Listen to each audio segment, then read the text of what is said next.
But terrorism, 9/11 for instance, according to classical Islamic law, is classified as hiraba, which carries the death penalty.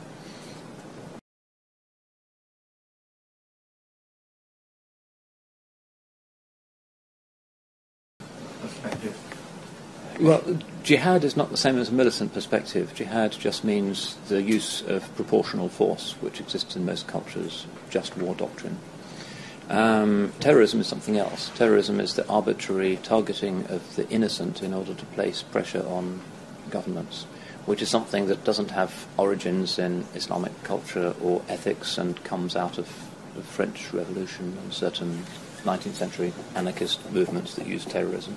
Its adoption in the Muslim world is very recent and is an expression of westernization.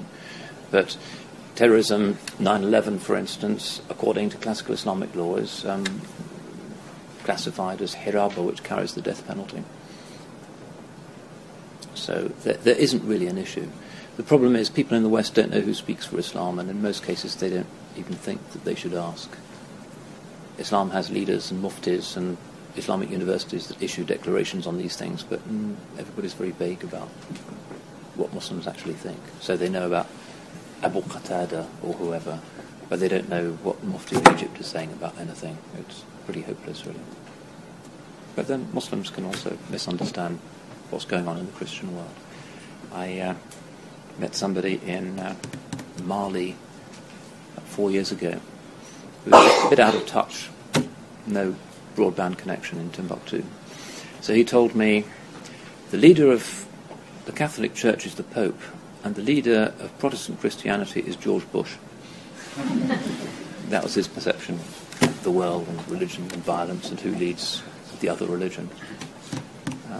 But really it is the case that you can read the Times from cover to cover for a whole year and not be able to name a single Muslim leader.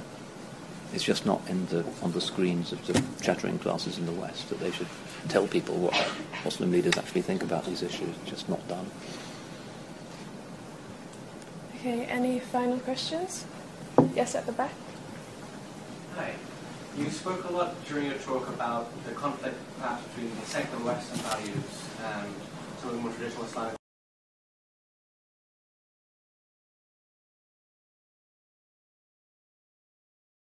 I know somebody in England who told me an extraordinary story about how when he was only 14 years old, living as a non-Muslim in a part of England far from me, had a dream of a beautiful man who wore a green turban and had a smiling face.